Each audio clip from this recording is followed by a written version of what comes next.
नमस्कार दोस्तों, आप सभी का स्वागत है आपके अपने YouTube चैनल मुख्य शिक्षा में। आज के इस वीडियो में हम जानेंगे पारिस्थितिकी से संबंधित मोस्ट इम्पोर्टेंट प्रश्न जो सीटेट और मध्य प्रदेश शिक्षक भर्ती तथा विभिन्न प्रकार की शिक्षक भर्तियों के लिए महत्वपूर्ण है। पर्यावरण विषय का काफ़ी इम्पोर्टेंट टॉपिक है। आइए स्टार्ट करते हैं। पहला क्वेश्चन है हमारा 10% नियम संबंधित है। पारिस्थितिकी से संबंधित प्रश्न इस वीडियो में हम आपको बताएंगे जो मोस्ट इम्पोर्टेंट है। पहला प्रश्न क्या है? 10% नियम संबंधित है। तो इसका उत्तर है ऊर्जा का खाद्य के रूप में एक पोषी स्तर से दूसरे पोषी स्तर तक पहुंचने में ये 10% का नियम संबंधित है। इसके बाद में अगला क्वेश्चन है हमारा जीव से जैवमंडल तक जैविक संगठन का सही क्रम आपको याद रखना है। सबसे पहले जनसंख्या, उसके बाद समुदाय, उसके बाद में पारिस्थितिकी तंत्र और उसके बाद में भूदृश्य। ये जीव से जैवमंडल तक जैविक संगठन का सही क्रम है। अब अगला प्रश्न है स्वपोषी। स्वपोषणज भी बोला जाता है उसको। स्वपोषी स्तर पर उत्पादन को क्या कहा जाता है? तो आप ध्यान रखना, प्राथमिक उत्पादकता उसको कहा जाता है। क्या कहा जाता है? प्राथमिक उत्पादकता। इसके बाद में अगला है परपोषी, जिसे विषम पोषणज भी कहा जाता है। स्तर के उत्पादन के संदर्भ में क्या आता है? तो आप ध्यान रखना, उसको हम कहते हैं द्वितीयक उत्पादकता। ठीक है। अब हम बात करेंगे नेक्स्ट क्वेश्चन की। नेक्स्ट क्वेश्चन क्या है? आप ध्यानपूर्वक देखें, सुने और अच्छे से याद रखें। एक पारिस्थितिक तंत्र में ऊर्जा की मात्रा एक पोषण स्तर के अन्य स्तर में स्थानांतरण के पश्चात क्या होती है? घट जाती है। अब यहाँ ध्यान रखो, एक पारिस्थितिकी तंत्र में किसकी मात्रा की बात कर दी जा रही है? ऊर्जा की मात्रा। एक पोषण स्तर से अन्य स्तर में स्थानांतरण जब होता है तो वो क्या हो जाता है? घट जाती है।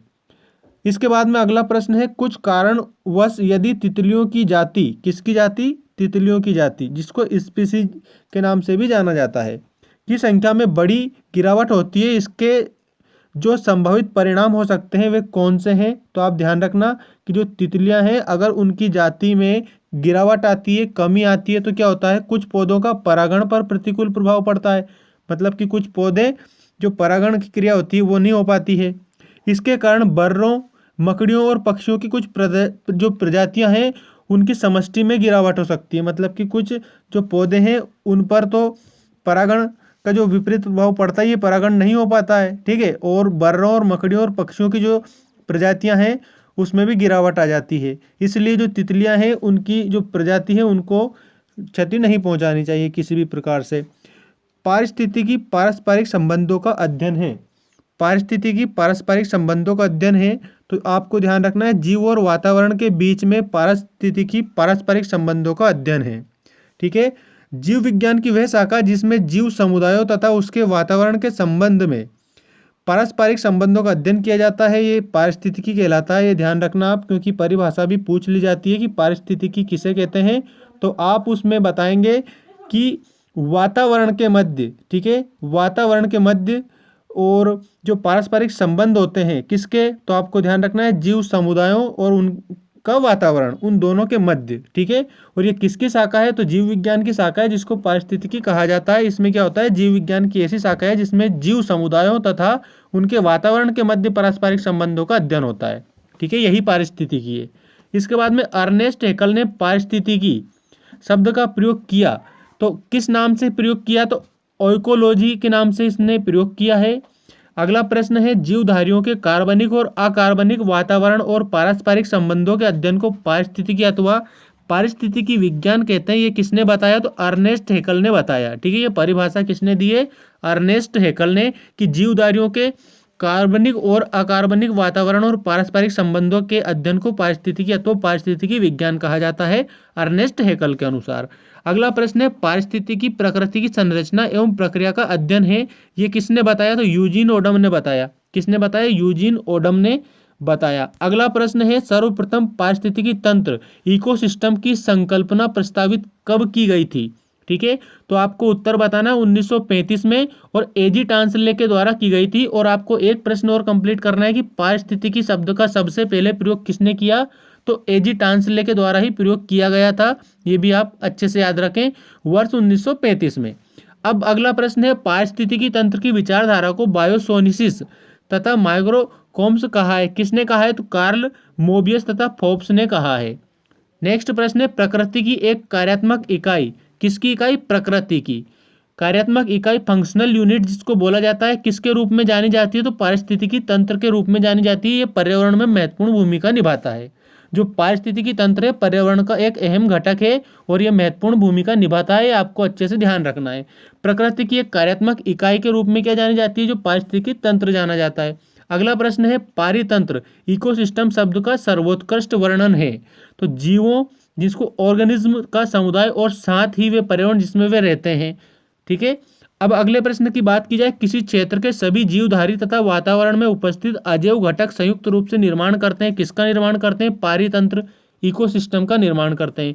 अच्छा, आप यहाँ पर एक चीज याद रखना कि किसी भी क्षेत्र के जीवधारी और सभी जीवधारियों और वातावरण, ठीक है, उसमें उपस्थित अजैव घटक संयुक्त रूप से किसका निर्माण करते हैं? तो पारितंत्र का निर्माण करते हैं। इसके बाद में कृत्रिम पारितंत्र है। कृत्रिम पारितंत्र क्या है? खेत कृत्रिम पारितंत्र है। वे समस्त चीजें जिनको मानव के द्वारा बनाया जाता है वो सभी कृत्रिम है, ये आपको ध्यान रखना है। कृत्रिम पारिस्थितिक तंत्र क्या है? धान का खेत भी कृत्रिम पारिस्थितिक तंत्र है, ये उदाहरण के तौर पर आप अच्छे से याद रखें। अब अगले प्रश्न की बात की जाए, घास स्थल, वन तथा मरुस्थल किसके उदाहरण हैं? तो ये स्थलीय पारितंत्र के उदाहरण हैं। स्थलीय पारितंत्र के उदाहरण दीजिए, तो उसमें आप बताएंगे घास स्थल, वन तथा मरुस्थल। अगला है, झील, नदियां तथा समुद्र आते हैं, किसमें आते हैं? ये जलीय पारिस्थितिकी तंत्र के अंतर्गत आते हैं। ठीक है, जलीय पारिस्थितिकी तंत्र में झील, नदियां और समुद्र आते हैं। अगला है, किसी निश्चित क्षेत्र में प्राणियों की संख्या की सीमा जिसे पर्यावरण समर्थन कर सकता है क्या कहलाती है? तो वो वहन क्षमता कहलाती है। वहन क्षमता कहलाती है किसी निश्चित क्षेत्र में, ये क्षेत्र निश्चित होता है और उसमें प्राणियों की संख्या की जो सीमा है जिसे पर्यावरण समर्थन देता है वो क्या कहलाती है? वहन क्षमता कहलाती है। इसके बाद में बात करते हैं, बिना पर्यावरण की रुकावट के प्रजनन की क्षमता क्या कहलाती है? बिना पर्यावरण की रुकावट के प्रजनन की जो क्षमता होती है वो जैविक विभव, ठीक है, बायोटिक पोटेंशियल कहलाती है। अगला है, एक पद जो केवल जीव द्वारा ग्रहण किए गए दिक स्थान का ही नहीं बल्कि जीवों के समुदाय में उसकी कार्यात्मक भूमिका का भी वर्णन करता है, वो क्या कहलाता है? तो पारिस्थितिक कार्मता कहलाता है। इसका ध्यान रखना आप, एक पद जो केवल जीव द्वारा ग्रहण किए गए दिक स्थान का ही नहीं बल्कि जीवों के समुदाय में, किसके समुदाय की बात की जा रही है? जीवों के समुदाय में उसकी कार्यात्मक भूमिका का वर्णन करता है, वो पारिस्थितिक कर्मता कहलाता है। अगला है, पृथ्वी के सर्वाधिक क्षेत्र पर फैला हुआ पारिस्थितिकी तंत्र कौन सा है? तो समुद्रिक। अब एक प्रश्न और यहाँ पर बनता है, सबसे बड़ा पारितंत्र भी आपको यहाँ पर ध्यान रखना है, समुद्र का जो पारितंत्र है वो सबसे बड़ा पारितंत्र कहलाता है। तो पृथ्वी के सर्वाधिक क्षेत्र पर फैला हुआ पारिस्थितिकी तंत्र है सामुद्रिक पारिस्थितिकी तंत्र। अब हम बात करते हैं अगले प्रश्न की, जो इस प्रकार है, पृथ्वी पर विद्यमान जल मंडल, ठीक है, हाइड्रोस्फेयर में समुद्री जल होता है, कितना होता है? लगभग 97% भाग होता है पृथ्वी पर विद्यमान जल मंडल में समुद्र का जल। इसके बाद में अगला है, समुद्री जल में सर्वाधिक व्याप्त लवण है, तो वह है सोडियम क्लोराइड। समुद्र का जो जल है उसमें सोडियम क्लोराइड की मात्रा सबसे ज़्यादा पाई जाती है, ये आपको ज्ञान होना चाहिए। ठीक है। अच्छा, एक बात और हम करते हैं, पारिस्थितिकी संतुलन बनाए रखने में कौन मदद करता है?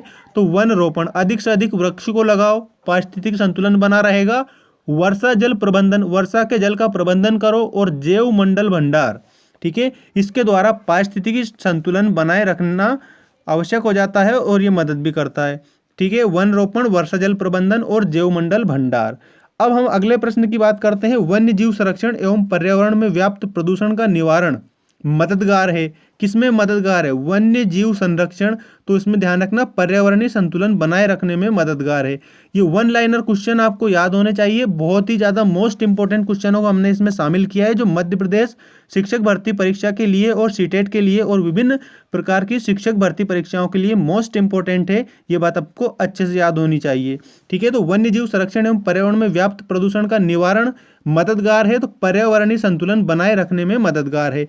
अगला प्रश्न है, भारत में पारिस्थितिकी असंतुलन का एक प्रमुख कारण कौन सा है? तो वन उन्मूलन। वन उन्मूलन मतलब होता है कि वनों को अत्यधिक काटना ही वन उन्मूलन है, वनों का विनाश ही वन उन्मूलन है।